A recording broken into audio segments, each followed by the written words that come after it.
할렐루야. 한 주 동안 잘들 지내셨습니까? 금요일 때가 다가오면 함께 찬양하고 기도했고, 그리고 뜨겁게 아버지 앞에 엎드렸던 그 시간들이 서록서록 생각납니다. 지금은 여러 가지 환경으로 인하여서 우리가 이렇게 예배를 드리고 있지만, 아마도 여러분과 제가 언젠가는 코로나가 종식이 되어서 다 함께 하나님 앞에 나와서 간절히 찬양하고 기도하는 그날이 속히 오게 될 줄로 믿습니다. 이 시간에 아무도 없는 텅 빈 예배당에서 여러분들이 마치 자리에 앉아 있는 것 같이 한 사람 한 사람 얼굴들이 지금 떠오르는 그 얼굴들이 마치 이 자리에 있는 것처럼 느끼면서 오늘도 여러분과 함께 귀한 시간을 가지고자 합니다. 각 가정에서도 비록 이 자리에 오지 아니하였지만 가정마다 여러분의 마음은 성전을 향하여서 창을 열고 마음의 문도 열고 함께 이곳으로 향할 줄로 믿습니다. 우리 다 함께 하나님 앞에 찬양하면서 금요 기도회를 시작하도록 하겠습니다. 다 함께 찬양하겠습니다.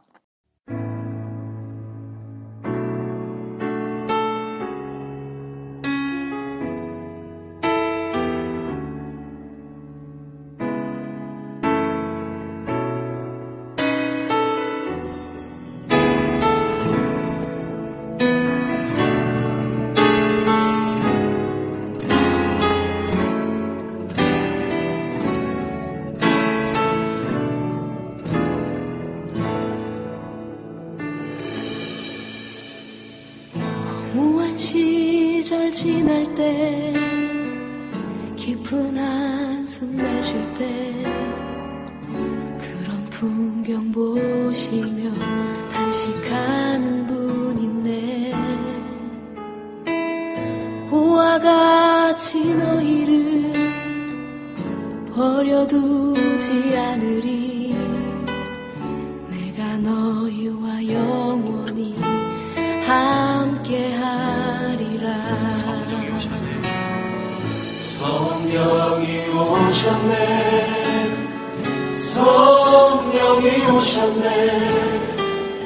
내 주에 보내신 성령이 오셨네. 우리 인생 가운데 신이 찾아오셔서 그 나라 꿈꾸게 하시네. 자매님들이 고백하겠습니다. 억눌린 자 갇힌 자 자유함이 없는 자 피난처가 되시는 성령님 계시네. 주의 영이 계신 곳에 참 자유가 있다네. 진리의 영이신 성령이 오셨네. 다 함께 성령이 오셨네. 성령이 오셨네. 성령이 오셨네. 내 주에 보내신 성령이 오셨네. 우리 인생 가운데 신이 찾아오셔서 그 나라 꿈꾸게 하시네. 성령이 오셨네. 성령이 오셨네. 성령이 오셨네. 내 주에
사랑교회의 공동체 기도 제목을 함께 하나님 앞에 올려드립니다. 나라를 위한 기도. 코로나 바이러스로 인하여 고통당하는 이들과 가족들을 긍휼히 여기시고 치료하여 주소서. 또한 이 여파로 경제적으로 고통 중에 있는 수많은 백성들을 위로하여 주시고 회복시켜 주소서. 질병 치료를 위해 수고하시는 정부, 의료진, 자원봉사자 모든 분들의 건강을 지켜주시고 지혜와 분별력을 다하여 잘 치료하고 질병의 확산을 막게 하소서. 교회를 위한 기도. 교회가 코로나 바이러스로 인하여 어려움을 당하지 않게 하소서. 예배의 소중함을 몰랐던 모습을 용서하시고 그 예배를 사모하게 하소서. 이단으로부터 교회를 지키시고 사단이 틈타지 못하게 하소서. 교회가 재정적으로 어려움을 당하지 않도록 하소서. 가정을 위한 기도. 가정에서 드리는 예배를 통해서 더욱 예배의 소중함을 알게 하소서. 홀로 예배드리는 자에게 성령께서 함께 하시고 외롭지 않게 하소서. 모든 가족들을 질병에서 보호하시고 이럴 때도 사랑으로 하나 되게 하소서. 공동체 회개의 기도. 복전염병으로 내 백성 가운데 유행하게 할 때에 내 이름으로 일컫는 내 백성이 그 악한 길에서 떠나 스스로 겸비하고 기도하여 내 얼굴을 보하면 내가 하늘에서 듣고 그 죄를 사하고 그 땅을 고칠지라. 주여, 그동안 예배를 소홀히 여겼던 저와 우리 가정을 용서하소서. 주여, 악한 길에서 떠나 겸손하게 하나님을 구하오니 우리 죄를 사하여 주옵소서. 주여, 제가 행여 하나님의 마음을 아프게 한 일이 있다면 용서해 주소서. 예수님 이름으로 기도합니다. 아멘. 하나님께서 오늘 이 밤에 우리에게 허락하여 주신 말씀입니다. 시편 141편 3절에서 5절 말씀을 함께 봉독합니다. 각 가정에서도 준비하신 성경책 또는 화면에 나오는 말씀을 저와 함께 한 목소리로 합독합니다. 시편 141편 3절에서 5절 말씀입니다. 여호와여, 내 입 앞에 파수꾼을 세우시고 내 입술의 문을 지키소서. 내 마음이 악한 일에 기울어 죄악을 행하는 자와 함께 악을 행치 말게 하소서. 저의 진술을 먹지 말게 하소서. 의인이 나를 칠지라도 은혜로 여기며 책망할지라도 머리에 기름같이 여겨서 내 머리가 이를 거절치 아니할지라. 저희의 재난 중이라도 내가 항상 기도하리로다. 아멘. 오늘은 삶의 궁지에 몰릴 때의 처신, 궁지에 몰릴 때의 처신이라는 제목을 가지고 하나님의 말씀을 나누고자 합니다. 먼저 말씀을 전하기 전에 각기 가정에서 함께한 여러분들, 주변에 있는 가족들 계십니까? 또 홀로 예배드리는 그러한 분들 계십니까? 이제 오늘 이 밤에 여러분의 마음을 진심으로 함께 서로 사랑의 고백을 나누었으면 좋겠습니다. 홀로 있는 분에게는 자기 자신에게 이야기하고요. 다른 분이 계시다면 그분들에게 이야기하십시다. 사랑하고 축복합니다 하고 인사 나누겠습니다. 사랑하고 축복합니다. 예, 곳곳에서 막 들려옵니다. 저기 인천 변두리에서부터 들려오기도 하고, 저기 평택 일원에서도 들려오기도 하고요. 저기 타주에서도 들려오기도 하고, 뭐 곳곳에서 다 들려오네요. 여러분, 그렇습니다. 많이 사랑하고 많이 축복하시기 바랍니다. 제가 오늘 여러분들에게 먼저 말씀을 전하기 전에 우리 인간에게는 그렇게 사랑하고 축복할 수 있는 그런 시간이 많지 않습니다. 행복할 시간이 그렇게 많지 않다는 이야기입니다.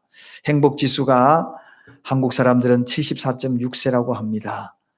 이 이야기는 다른 말로 이야기하게 되면 74.6세가 그 이후가 되게 되면 육체적으로도 병들고 아픈 것도 많고, 그래서 내가 느끼는 행복지수가 급속히 떨어진다고 합니다. 그러니 그 시간이 되기 전에, 물론 그 시간도 얼마든지 행복할 수 있지만 그러나 그만큼 힘들다는 거죠.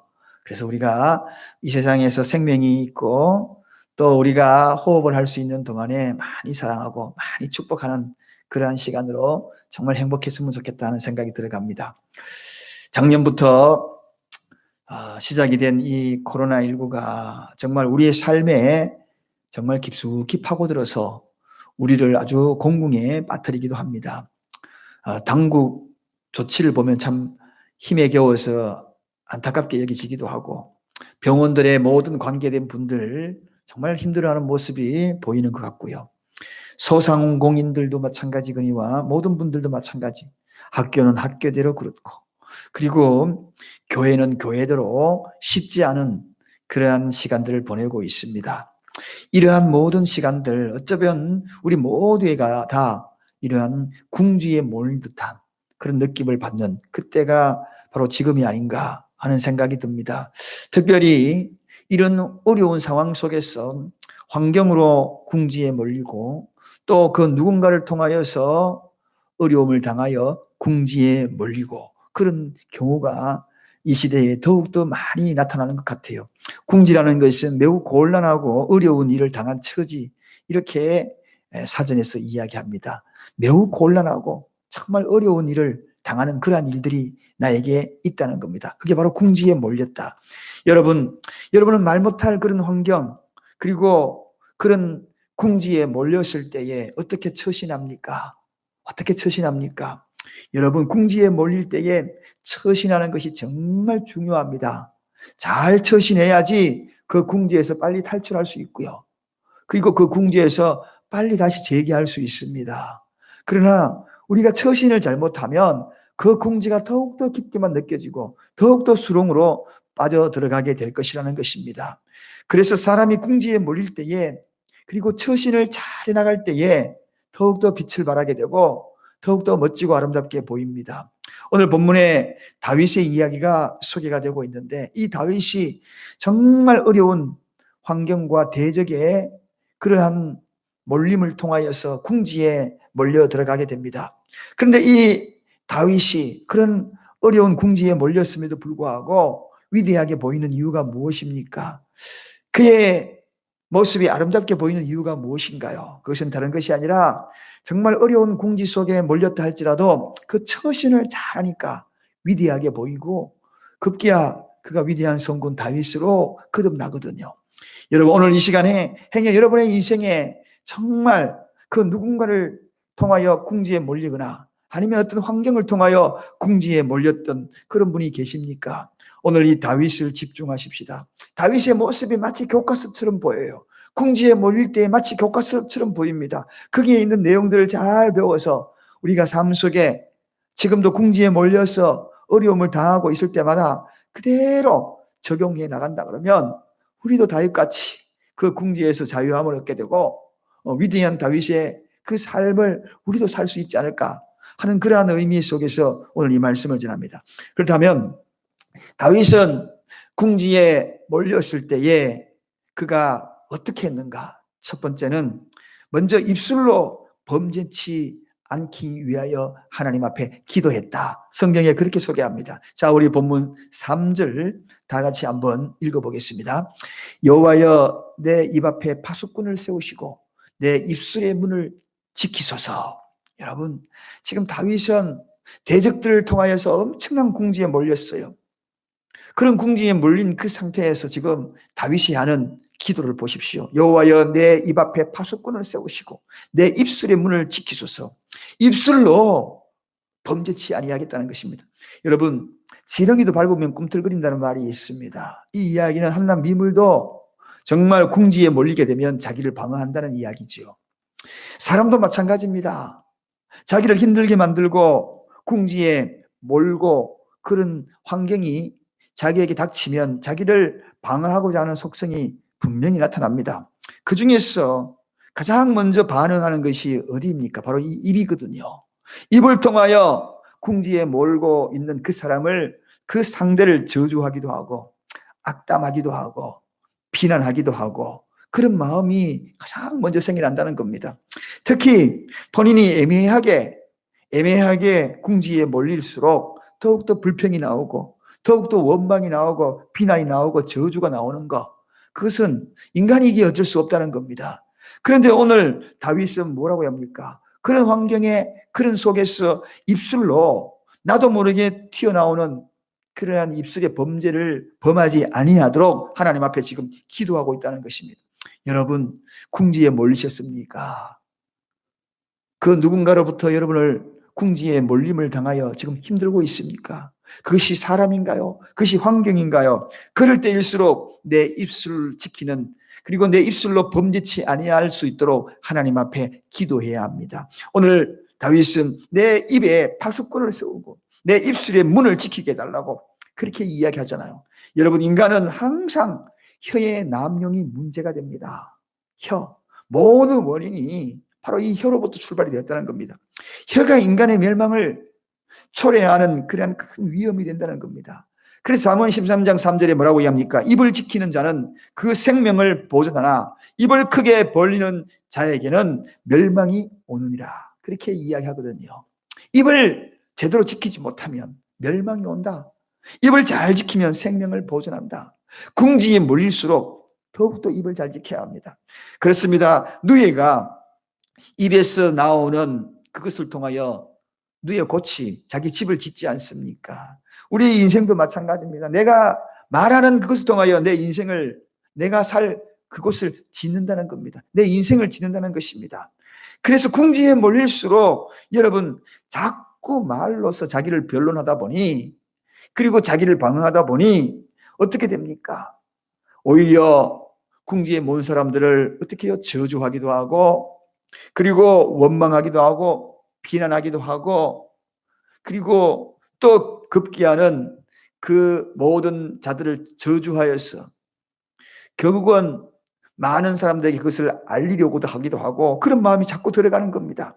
그래서 오늘 다윗은 자신이 궁지에 모은 그들을 향하여 입술의 범죄를 짓지 않으려고 지금 하나님께 도움의 요청을 하는 겁니다. 자기 자신은 지킬 수 없기 때문에 하나님께 요청하는 겁니다. 자신을 궁지에 몰아온 대적들 대항하여 자기도 비열한 존재가 되어서 그들을 저주하는, 비난하는 그런 오리를 범하지 않게 하도록, 또한 하나님 앞에 불평하지 않도록 하게 해달라고 자기 입술에 파수꾼을 세워달라고 그렇게 지금 기도하고 있는 것입니다. 여러분, 사람은요, 화가 나게 되면은 자제력을 잃어버립니다. 궁지에 몰려서 궁지에 내몬 그런 환경이나 사람의 그런 모습을 바라보면 자제력을 잃어버린다는 것입니다. 그래서 악한 말을 터뜨릴 수밖에 없는 존재가 된다는 겁니다. 급기야는 하나님을 원망하는 그런 존재가 될 수밖에 없다는 것입니다. 이런 미혹에 빠지지 않도록 그래서 기도하는 겁니다. 이런 궁지에 몰릴수록 우리가 해야 되는 것이 뭔가? 입술을 지켜야 한다는 것입니다. 입술을 지켜야 한다는 것입니다. 마태복음 12장 36절에 보면 사람이 무슨 무익한 말을 하든지 심판날에 이에 대하여 신문을 받으리라. 그렇게 소개하고 있거든요. 우리가 무슨 말을 하든지 간에, 어떤 일을 하든지 간에 그 말에 대해서는 반드시 하나님이 신문하신다는 것입니다. 나를 궁지에 몰아넣은 그러한 환경, 그런 사람, 그걸 억울하다 하여서 여러 곳에 변론하고 여러 곳에 사람들에게 이야기하고 그리고 비판하고 그러다 보니 입술의 죄가 더 커져서 결국은 하나님의 심판을 피할 수 없는 그러한 모습, 결국은 그 궁지가 더욱더 깊어져서 이제는 빠져나올 수 없는 수렁으로 걷잡을 수 없이 들어간다는 것입니다. 여러분, 결국은 우리 인생은 어떻게 되는가? 말한 대로 되어져 가는 것입니다. 내가 말한 그 열매를 내가 먹게 되는 것입니다. 그러므로 내가 말한 그 결과대로 지금 살아갈 수밖에 없는 것입니다. 그래서 이것을 알았다는 겁니다, 다윗이.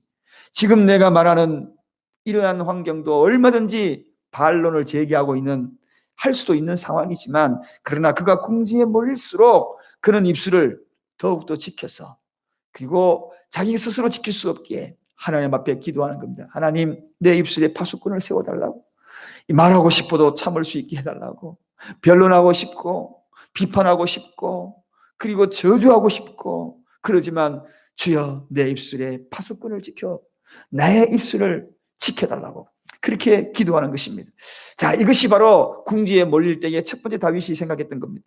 두 번째는 다윗은 궁지에 몰릴 때에 마음으로도 악하게 기울어지지 아니하도록 하나님 앞에 기도합니다. 마음이 기운다. 여러분, 어떤 생각을 하다 보면 자기 쪽으로 자꾸 마음이 기우는 겁니다. 그러다 보니 마음의 계획을 세웁니다. 말은 하지 않지만 이 마음의 미움, 그리고 마음에 여러 가지 품은 것들이 자기 자신을 비참하게 만들 때가 너무나 많거든요. 그러다 보면 이 마음으로도 죄를 지을 때가 참 많습니다. 다윗은 거기까지 지금 오늘 이야기하고 있는 겁니다. 내가 궁지에 몰린다 할지라도 내 마음으로 악을 기울지 아니하도록 해달라는 겁니다. 속담에 궁지에 빠진 쥐가 고양이를 문다, 그런 말이 있습니다. 막다른 지경에 이르면 바로 이 쥐가 고양이에게 대든다는 이야기입니다. 힘을 다하여서 반항한다는 겁니다. 궁지에 몰리면 궁지에서 벗어나기 위하여서 자기도 모르게 수단과 방법을 가리지 않은 그런 마음의 악한 계획을 한다는 겁니다. 그러나 다윗은 궁지에 몰린다 할지라도, 정말 막다른 골목에 있다 할지라도, 그런 상황이 그에게 지금 현실적인 문제로 부딪혀 온다 할지라도 마음으로도 그런 계획조차도 가지지 않겠다는 것입니다. 마음으로 기울어지지 않겠다는 것입니다. 그런 마음으로 유혹당하지도 않겠다는 것입니다. 그리고 그 마음의 결정을 절대로 자기 마음대로 하지 않겠다는 것입니다. 왜? 인간은 너무나 연약하기 때문에 그런 마음의 결단을 자기 마음대로 하다 보면 반드시 악을 계획하게 되어 있거든요. 그래서 하나님 앞에 기도하는 겁니다. 그렇게 기울어지지 아니하도록 하나님이여 나를 도와달라고, 하나님께서 결정할 수 있는 마음을 허락하여 달라고, 선하신 하나님의 방법을 가지고 결정하게 해달라고 그렇게 기도하는 겁니다. 입술뿐만 아니라 내 마음속에 이 계획들이 얼마나 많은 악을 가져오는지 바로 이 다윗은 너무나 잘 알고 있다는 것입니다. 여러분, 궁지에 몰릴수록 사단은 우리 마음속 깊숙한 곳으로 파고듭니다. 직간접적으로 사단이 개입을 하거든요.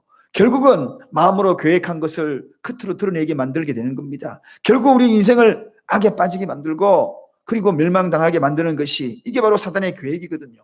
그래서 다윗은 스스로 자기 마음을 통제할 수 없기에 성령께서 자기의 마음을 통제해달라고, 하나님께서 자기의 마음을 사로잡게 해달라고, 그 결정권이 하나님께 있게 해달라고, 내가 결정하면 이 마음이 악으로 기울지만 하나님이 결정하면 선으로 기울기에, 선으로 악을 이기기에 궁지에 몰릴 때 그런 기도를 했던 겁니다. 하나님이여 내 마음에 악한 일에 기울어지지 않게 해달라고 그렇게 기도했던 겁니다.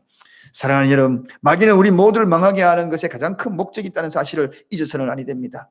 그 다음에 다윗은 궁지에 몰릴 때 세 번째, 충고와 책망도 은혜로 알게 해달라고 기도하는 것을 보게 됩니다. 우리 5절 다 같이 한번 보겠습니다. 5절 다 같이 읽겠습니다. 본문 5절. 의인이 나를 칠지라도 은혜로 여기며 책망할지라도 머리에 기름같이 여겨서 내 머리가 이를 거들지 아니할지라 저희의 재난 중에서라도 내가 항상 기도하리로다. 여러분, 궁지에 몰리면 너무너무 사람들은 쉽게 오해합니다. 좋은 이야기도 좋게 받아들이지 아니에요. 자기 주장만 그렇게 생각하고 펼치기 시작을 합니다. 그래서 궁지에 몰리게 되면 바로 자기 자신에 대한 판단력이 흐려지거든요. 전심으로 사랑의 조언도, 전심으로 충고하는 충고도, 전심으로 사랑의 표현도 반발할 때가 너무나 많습니다. 그래서 오직 그 사람의 입장, 그 위로만을 원하고요. 다른 어떤 것도 다 받아들이기 싫어합니다. 길을 아예 닫아버립니다. 사랑의 충고를, 사랑의 조언을 오히려 섭섭하게 여기거든요. 나중에 오히려 화까지 냅니다. 화내는 것을 끝나는 것이 아니라 그러다가 나중에는 미워하기도 합니다.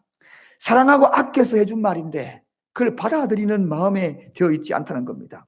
근데 오늘 다윗은 그런 모든 것들을 다 은혜로 알겠다. 은혜로 알겠다. 충고도 책망도 그럴 때 궁지에 몰려서 있는 자기에게 그런 충고도 책망도 은혜로 받아들이겠다는 것입니다.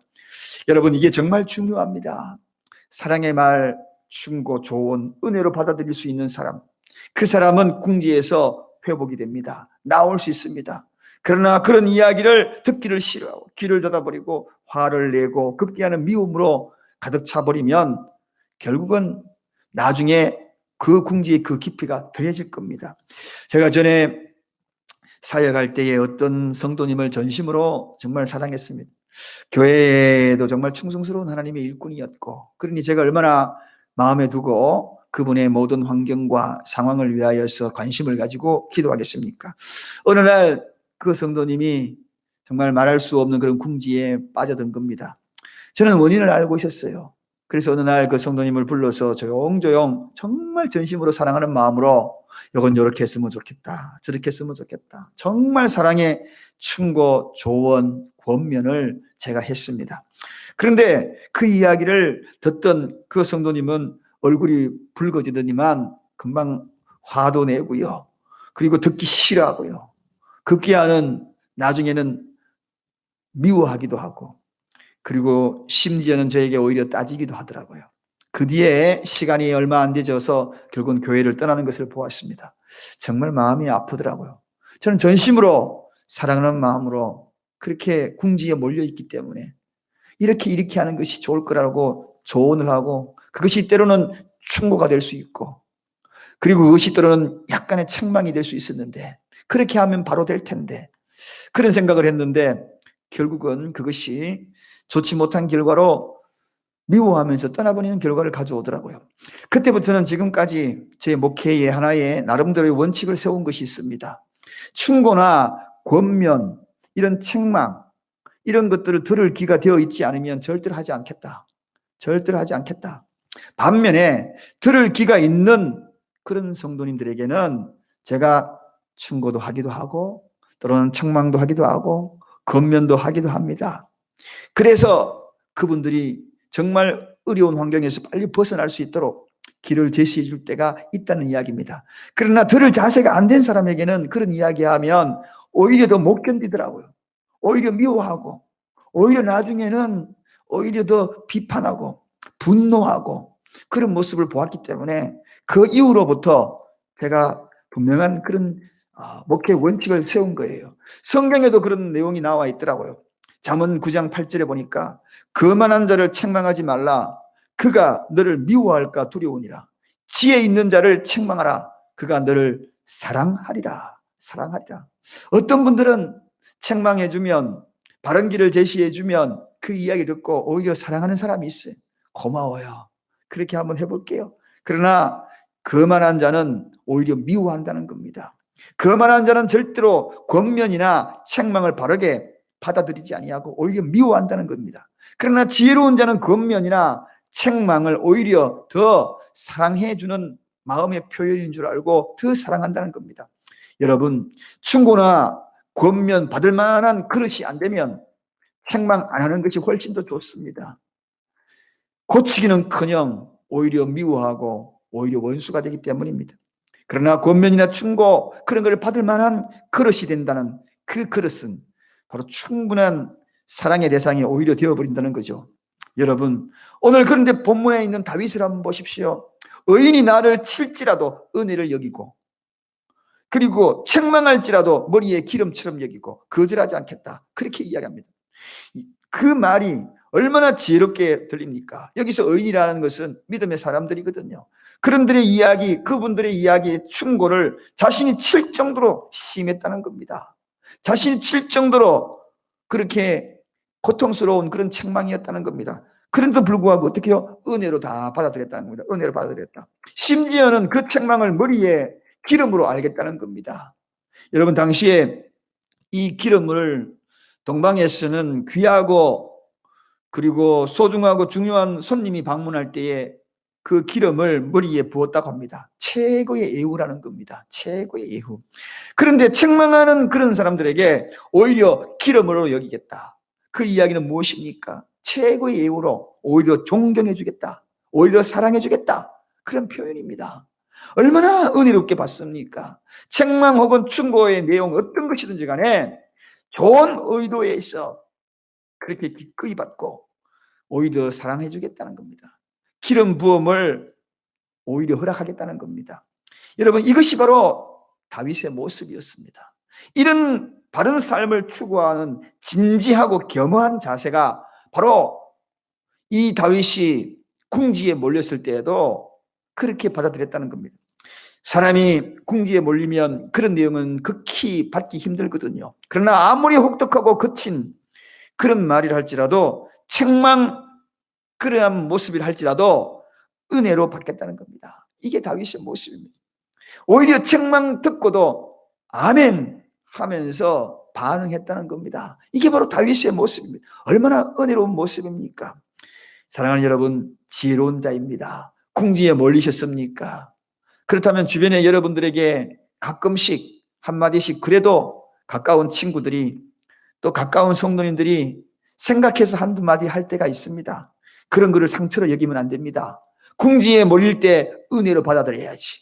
그런 것들을 오히려 기름으로 여겨야지. 오히려 그거를 더 감사함으로, 그분들을 사랑하는 마음으로 여겨야지. 그래야지 하나님이 기뻐하셔요. 궁지에서 벗어날 수 있는 길들이, 거기에 기가 열릴 수 있습니다. 이런 말이 있습니다. 의로운 친구가 준 상처는 대적의 입맞춤보다 훨씬 가치 있다. 여러분, 의로운 친구, 그런 자들이 준 상처, 그게 뭡니까? 사랑하려다가 준 상처예요. 그런 것들은 대적이 입맞추는 그보다도 훨씬 가치가 있다는 것을 우리 알아야 합니다. 원수가 입맞추는 것보다도 사랑하는 사람, 가까이 있는 사람이 상처를 주는 그 말이 훨씬 더 가치가 있다. 그거 왜 그렇습니까? 자기 나름대로의 표현 방법이 좀 틀렸어. 사랑의 표현 방법이 좀 틀려서 한 말인데, 그걸 상처로 받아들이면 안 된다는 것입니다. 그것이 조금 기술적으로 부족해서 한 말인데, 그것으로 상처로 여기면 결코 궁지에서 벗어날 수가 없습니다. 여러분, 지금 궁지에 몰려 있습니까? 가까이 있는 사람이 한마디 툭툭 던진다는 거, 그 말은 다 사랑해서 하는 말입니다. 그런 말들을 은혜로 받아들일 때에 궁지에서 벗어나는 거예요. 이것이 상처 입지 아니하고 은혜로 받아들이는 그 자가 바로 다윗이었습니다. 바로 이 다윗은 칠지라도 그걸 은혜로 여겼다는 것 아니겠습니까? 이걸 오늘 다윗이 궁지에 몰렸을 때 그렇게 모습을 바꿨던 거예요.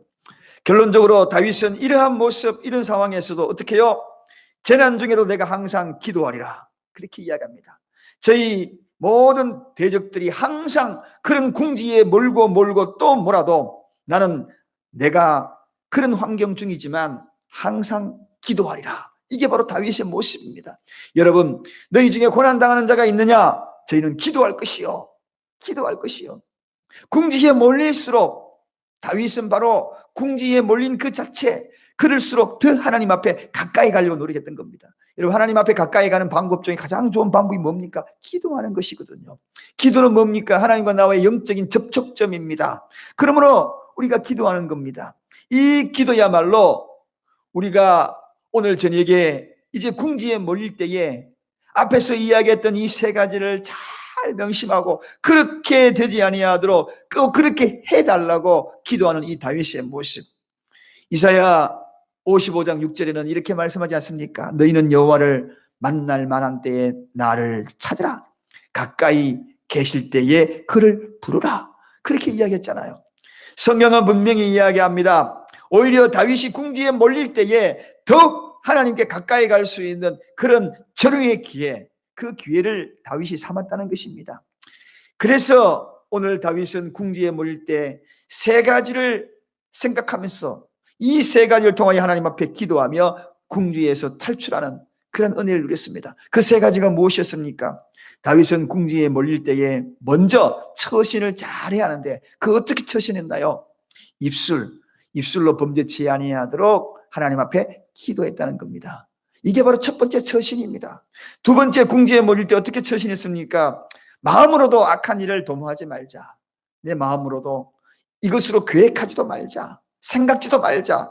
생각나지 아니하도록 대적자들에게, 궁지에 몰 자들을 마음으로라도 미워하지 아니하도록 하나님 앞에 기도했다는 겁니다. 기도했다는 겁니다. 정말 다윗의 위대성이 거기 나옵니다.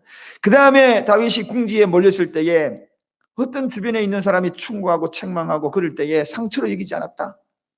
그리고 그런 것들에 대해서 분노하지도 않고 오히려 어떻게 해요? 은혜로 여겼다는 겁니다. 은혜로 여겼다. 얼마나 멋진 모습입니까? 이럴 때에 이런 모습을 보면서 하나님 앞에 기도하고 기도를 멈추지 않았으니 이 다윗이 그 궁지에서 하나님께서는 건져주시고 탈출하여서 정말 하나님이 계획하시던 그 뜻대로 다윗이 추구하던 기도의 그 제목대로 이루어져 나감을 보게 되더라는 것입니다. 자, 이제 여러분에게 질문합니다. 여러분은 지금은 누가 여러분을 궁지에 몰았나요? 그러면 궁지에 몰 사람을 입술로 범죄하고 비판하고 그리고 비난하고 그러지 마시기 바랍니다. 그러면 자꾸 더 그 궁지가 깊어질 겁니다. 힘들어질 겁니다. 환경이 그렇습니까? 그러지 마십시다. 오히려 내 입술에 파수꾼을 세웁시다.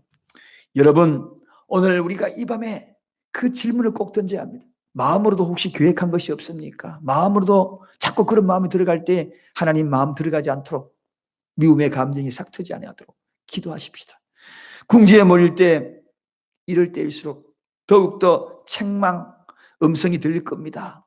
책망의 음성이 들리고 충고의 음성이 들리고 수용할 수 있는 분들입니까? 수용할 수 있는 분들이라면 이 말씀을 받아들여야 합니다. 수용할 수 없는 분들이라면 은혜로 여기지 않는다 그러면 영원히 수렁은 깊어질 겁니다. 하나님의 음성을 들으시고 수용하고 은혜로 아멘하는 그런 밤이 되어서 계속 기도를 멈추지 않을 때 반드시 궁지에서 건져주실 줄로 믿습니다. 기도하겠습니다. 하나님 아버지 감사합니다. 오늘 하나님 주신 말씀을 마음판에 새깁니다. 궁지에 몰려있던 이 다윗이 어떻게 처신하는지, 처신을 잘못하여서 그 궁지가 더욱더 수렁이 되어 깊어져서 빠져나오지 못하는 이들이 너무나 많고 힘에 겨워 급기야는 멸망으로 치닫는 이들이 너무나 많습니다. 오 하나님 아버지, 오늘 다윗을 분명히 배웠습니다. 다윗의 모습을 통하여 깨달았습니다.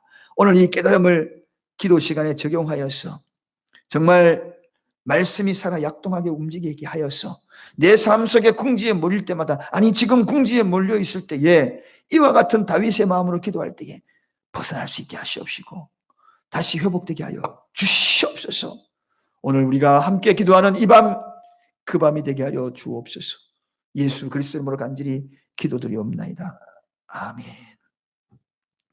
이제 우리가 오늘 하나님께서 주신 이 말씀을 생각하면서 간절히 한번 찬양하고 기도할 때에 이 말씀이 여러분의 마음을 지배하기를 바랍니다. 꼭 그렇게 한번 적용하여서 궁지에 몰릴 때마다 극복해 나가기를 바랍니다.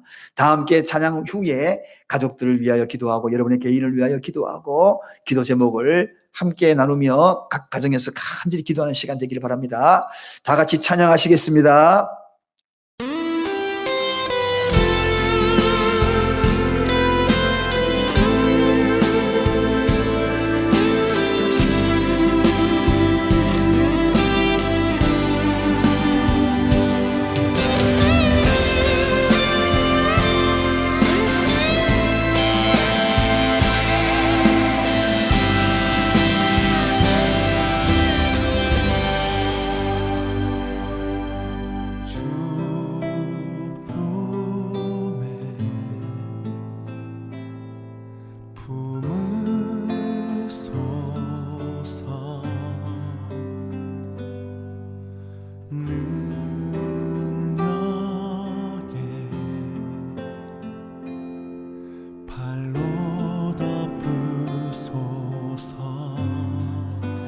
거친 파도 날 향해 와도 주와 함께 날아오르리.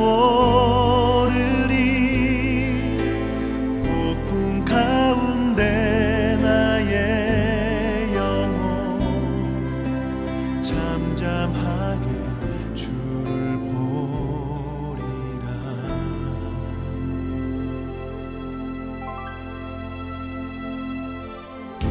주님 안에 나 거하리.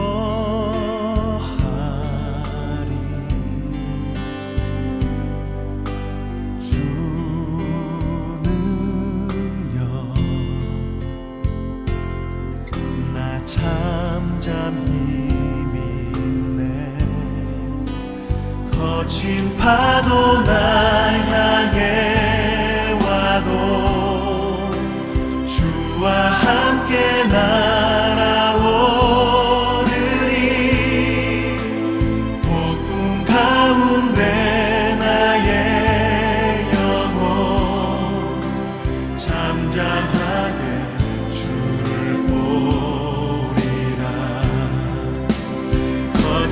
파도 날 향해 와도 주와 함께 날아오르리.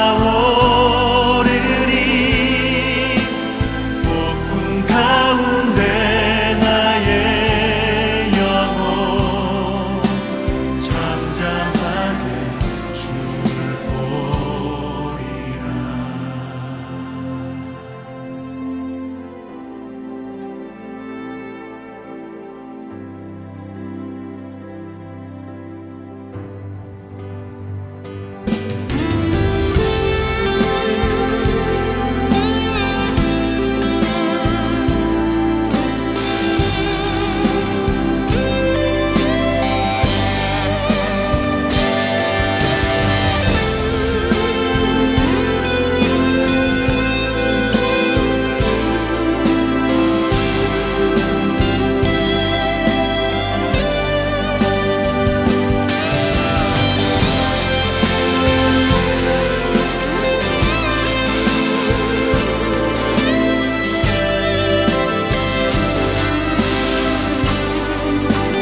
거친 파도 날 향해 와도 주와 함께 날아오르리. 폭풍 가운데 나의 영혼 잠잠하게 주를 보리라. 거친 파도 날 향해 와도 주와 함께 날아오르리. 폭풍 가운데 나의 영혼 잠잠하게 주를 보리라.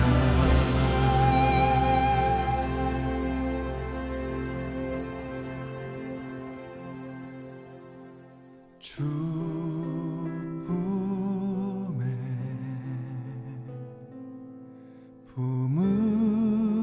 품으소서.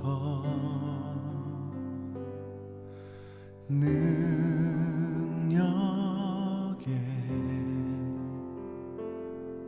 발로 덮으소서.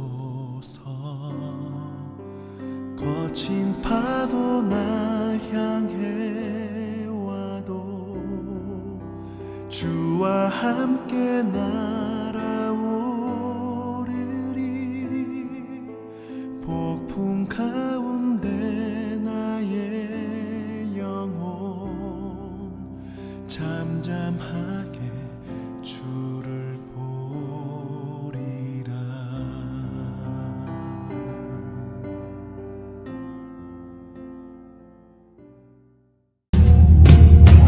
세상은 흔들리고 사람들은 변하여도 나는 주를 섬기리.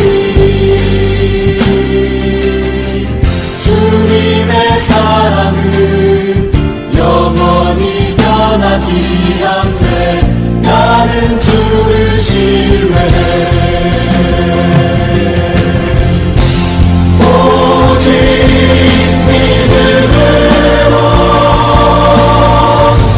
믿음으로 내가 살리라. 오직 믿음으로 내가 살리라.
변하지 않네.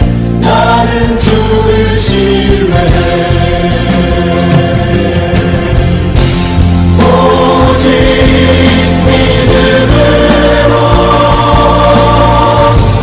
믿음으로 내가 살리라. 오직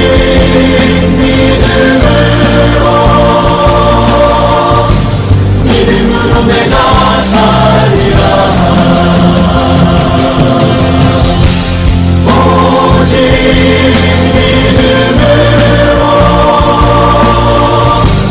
믿음으로 내가 살리라.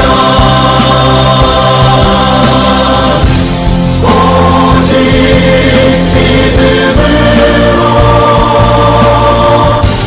믿음으로 내가 살리라.